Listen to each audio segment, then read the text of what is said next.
Hey there, boys and girls.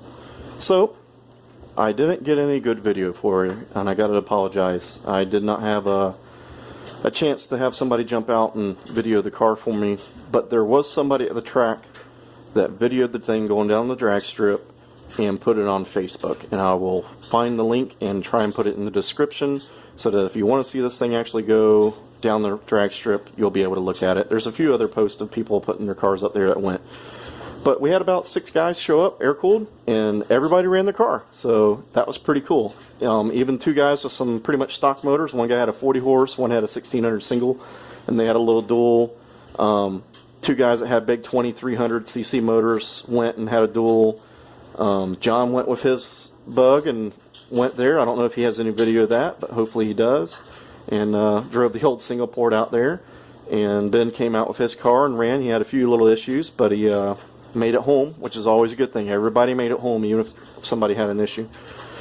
But the big question, how fast is the car? Well, it's faster than I was thinking it was, and it's pretty good for me, I think, in all reality, for what it is. So this is the first run. It went a 198 60 foot, went a 912 in the 8th at 73, and it went a 1445 at 91 mile an hour. And that 91 mile an hour is what impressed me the most compared to the rest. The 60 foot's pretty good too for me. I'm always really bad at 60 foots. I usually end up spinning the car or bogging it. But the 91 tells me that this thing has a 388 ring gear in it with a .89 fourth gear, because I went home and did the math. The motor pulls extremely hard up to 4 grand, and then it kind of hits a wall. It will pull, but it's really struggling. And I don't know if that's being single port or just some other restriction in it. But so I was thinking if it had I thought it had a 412, and if it had a 412, it would only go about 80 some odd mile an hour. And I was thinking, man, this thing's going to be a 16-second car. So, it would be horrible to have a turbo 16-second car. It's kind of bad. So that was a really good sign. When I seen that, I was really ecstatic that it went 91. The second pass, it spun really bad as there was water on the starting line. Guy went through the water box with a Hellcat, and he just drove right through it. And so I seen it happen. It's my fault. I should have moved over sideways more, but I was already kind of lined up straight, and I thought it wasn't going to be too big a deal. When I seen him do it, I was hoping that, it wouldn't be there, but it was. So I spun like crazy. It went a 248 60 foot, or 241, I'm sorry, and it went a 1042 in the 8th at 71. It went 1581 at 90 mile an hour. So, and the only good thing about that run, I was able to beat my friend over here. He was having issues though. He went a 1598 at 87, that's right there is a big deal. He was way slow. His car should have mile an hour a lot more. But anyways, pretty good for what this thing is built out of. It's built to be a low RPM, high torque, drivable car that runs and drives just like a stocker. And that was kind of my goals, was to make it drivable and run cool, which it does.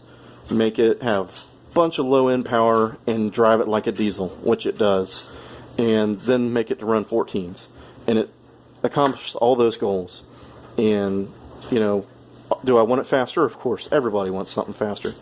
But right now we got some other things we got to solve. We got to solve wheel hop problems.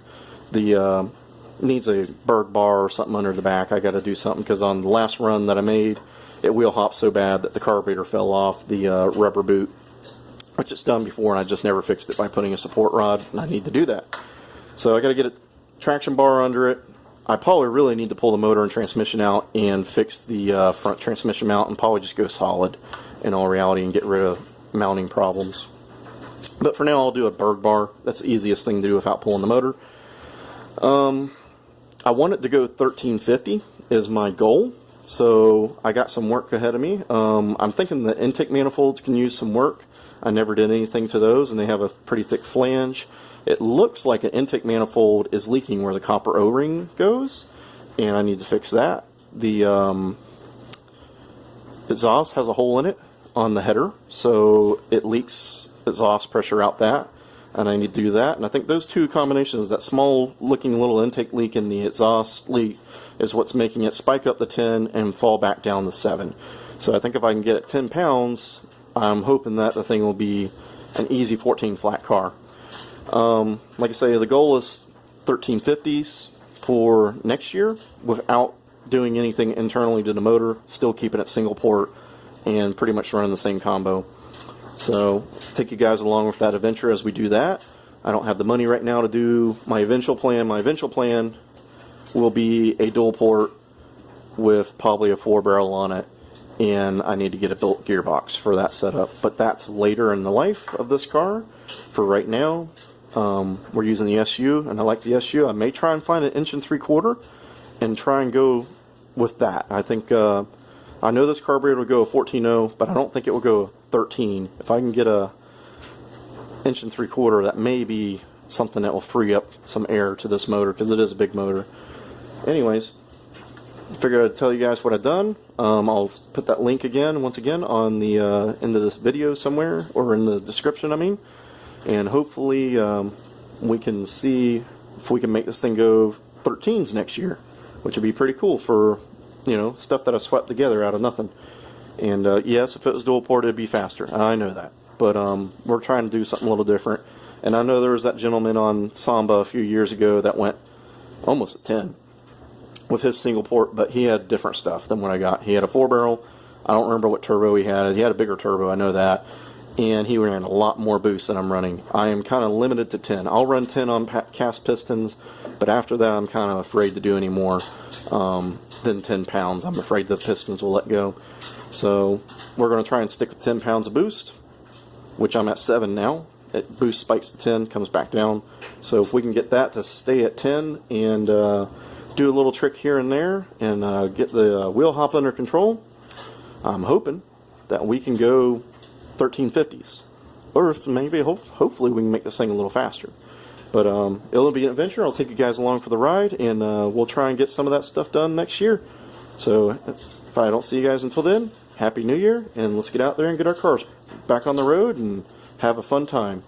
See you guys later.